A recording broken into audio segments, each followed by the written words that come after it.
Mooring জানাবেন, এই যে একটা আবহাওয়া হঠাৎ করে বৃষ্টি আবার বৃষ্টি না, এই অবস্থায় বাজার পরিস্থিতি আপনি কেমন দেখছেন? দামে কোনো প্রভাব পড়েছে কিনা? ধন্যবাদ। সকাল থেকে আমরা রয়েছি কারওয়ান বাজারে এবং আকাশ একটু মেঘলা হওয়ার কারণে সকাল থেকেই ক্রেতা সমাগম কম এবং বিক্রেতারা আশা করছেন যদি বৃষ্টি না পড়ে তাহলে আসলে বাজারে ক্রেতা সমাগম বৃদ্ধি পাবে। এবং দামের কথা যেটি বলছিলেন, যে দামের ব্যাপারে একটু জানতে চাইবো আপনার কাছে, যে আসলে সবজির দাম হঠাৎ করে বাড়লো, 2 সপ্তাহ ধরে কাঁচামরিচের দাম বেশি, সব কিছুরই দাম বেশি, এটার আসলে কারণটা কি? সরবরাহ কম নাকি? যথেষ্ট পরিমাণ আমদানি, কিন্তু মাঝে 4-5 দিন বৃষ্টির কারণে নষ্ট হয়ে গেছে, এই কারণে মালটা কম। নষ্ট হওয়ার কারণে তো মাল কমে গেছে, এই কারণে আমদানি কম, এই কারণে একটু দাম বাড়তি। আবার বৃষ্টি ঠিক হলে, স্বাভাবিক হলে দাম নিয়ন্ত্রণে চলে আসবে। এখন বর্তমানে সব কিছু 50-60 টাকার ভিতরে আছে, কয়েকটা তরকারি একটু দাম বেশি, যেরকম গোল বেগুন, টমেটো, শসা, 4-5টা আইটেম একটু দাম বেশি। এছাড়া সবই মোটামুটি 50 টাকা 60 টাকার ভিতরে আছে। আর দাম কি কমার সম্ভাবনা আছে কিনা? সামনে শীতের সিজন আসলে, শীতের যে সবজিগুলো আসবে আর আস্তে আস্তে দামটা কমবে আর কি, শীত মৌসুম আসলে আর কি।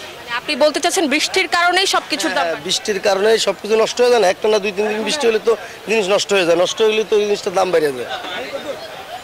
আমরা জানছিলাম যে আসলে কেন দাম বাড়তি বলছেন, যে যদিও বিক্রেতারা বলছেন যে বৃষ্টির কারণে দাম বাড়তি সবজির, কিন্তু ক্রেতাদের সাথে কথা বলে জেনেছি তারা বলছেন যে আসলে বৃষ্টির সাথে আসলে সবজির দাম এতটা বেড়ে যাওয়ার আসলে সম্পর্ক কি, সেই জায়গা থেকে ক্রেতারা বলেছেন বাজার তদারকি বাড়ানোর কথা।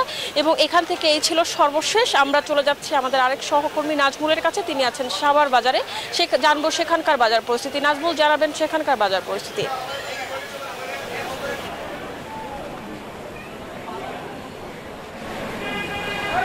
মৌ, আপনাকে ধন্যবাদ। আপনি যেমনটি বলছিলেন, রাজধানী থেকে এই মুহূর্তে রয়েছে সাভারের গ্যান্ডাতে, এবং সবচেয়ে যে বড় যে বাজার, পৌর বাজার, সেই বাজারে আমরা রয়েছি। এবং আমরা দেখেছি এই বাজারে কিন্তু যে এখন বেগুন বিক্রি করা হচ্ছে 60 টাকা, ধুন্দল বিক্রি করা হচ্ছে 60 টাকা, কাঁচামরিচ 100 টাকা কেজি, এবং অন্য অন্য যে সবজি, পেঁপে কিন্তু বিক্রি করা হচ্ছে এখানে 30 টাকা। আমরা যদি একটু কথা বলি, যে ঢেঁড়স বিক্রি হচ্ছে এখানে 60 টাকা, এবং করলা বিক্রি করা হচ্ছে 60 থেকে 70 টাকা, এবং আমরা বিক্রি করা হচ্ছে 50 টাকা কেজি। এবং আমরা দেখেছি যে যেহেতু সাপ্তাহিক ছুটির দিন, এবং বাজারে কিন্তু যে প্রচুর সবজি আমদানি রয়েছে, এবং সবচেয়ে বেশি দাম হচ্ছে টমেটো এবং গাজর, এই দুটি আসলে দাম একটু বেশি।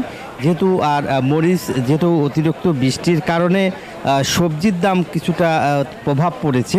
একই সঙ্গে কিন্তু যে নিত্য প্রয়োজনীয় জিনিসপত্র দামও কিন্তু আসলে বেড়েছে। এবং আমরা যদি আপনাদেরকে একটু দেখাতে চাই, যে গত সপ্তাহ থেকে এই সপ্তাহে যেহেতু টানা 2 দিন ধরে ভারী বর্ষণ এবং বৃষ্টি, যার ফলে আসলে সবজির বাজার একটু অস্থির, এবং 60 টাকার নিচে কোনো সবজি নেই। এবং দেশি শসা বিক্রি করা হচ্ছে 120 টাকা, এবং যেটা হাইব্রিড শসা সেটা কিন্তু 60-65 টাকা পার কেজিতে বিক্রি করা হচ্ছে। এবং নিত্য প্রয়োজনীয় যে জিনিসপত্র, অতিরিক্ত বৃষ্টির কথা বলা হচ্ছে, এবং বৃষ্টির কারণেই আসলে মূলত সবজির বাজার একটু অস্থির করে বলা হচ্ছিল। এবং সবচেয়ে যেটা দাম কম সেটা হচ্ছে পেঁপের বাজারে, পেঁপের দামটা একটু কম রয়েছে। এই ছিল আমার কাছে সাভারের সবজির বাজারের সর্বশেষ খবর। একই খবর জানতে আমার আর এক সহকর্মী রয়েছে কুষ্টিয়া, যাচ্ছি লালনের কাছে। লালন।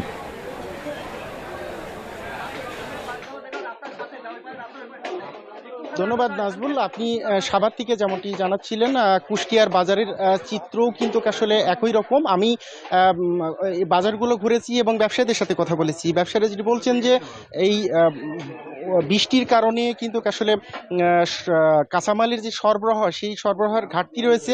এই ঘাটতি থাকার কারণেই কিন্তু আসলে এই সবজি সহ সব ধরনের কাঁচা পণ্যের দাম কিন্তু আসলে বেড়েছে।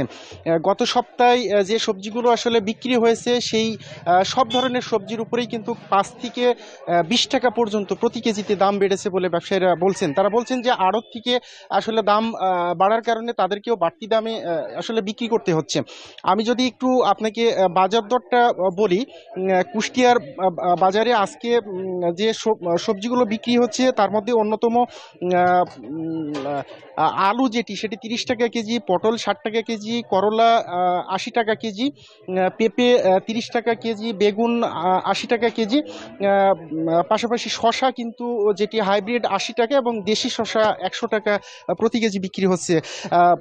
আমি যদি একটু মাংসের বাজারের খবর জানাই, সোনালী যেটি গত সপ্তাহে 260 টাকা বিক্রি হয়েছে সেটি কিন্তু আজকে 300 টাকা অর্থাৎ 40 টাকা বেড়ে 300 টাকা প্রতি কেজি বিক্রি হচ্ছে। সোনালী মুরগির দাম কিন্তু অপরিবর্তিত রয়েছে। গরুর মাংস 750 টাকা কেজি, পাশাপাশি খাসির মাংস 1000 টাকা কেজি। মাছের বাজারে আমি ঘুরেছি, মাছের বাজারে কিন্তু 250 থেকে 400 টাকা পর্যন্ত যে চাষের মাছ রয়েছে সেটি বিক্রি হচ্ছে এবং নদীর যে মাছ সেটি 1000 থেকে 1200 টাকা প্রতি কেজি বিক্রি হচ্ছে। আমি ব্যবসায়ীদের সাথে কথা বলে যতটুকু জেনেছি তারা বলছেন যে অতিবৃষ্টির কারণেই কিন্তু আসলে এই কাঁচা পণ্যের সরবরাহ কম, যার কারণেই মূলত আসলে দাম বেড়েছে। বৃষ্টি কমে গেলে দাম কমে যাবে বলে তারা দাবি করছেন। তো এই ছিল কুষ্টিয়ার বাজার থেকে সর্বশেষ। নাফিস। লালন, নাজমুল হুদা এবং মরিয়ম আজিজ মরিন, আপনাদেরকে ধন্যবাদ। বান্ডেল থাকলে প্রতি সেনমানিতে টাকা বাঁচবে। বিকাশ সেনমানি বান্ডেল কিনে জিতুন প্রতি লেনদেনে।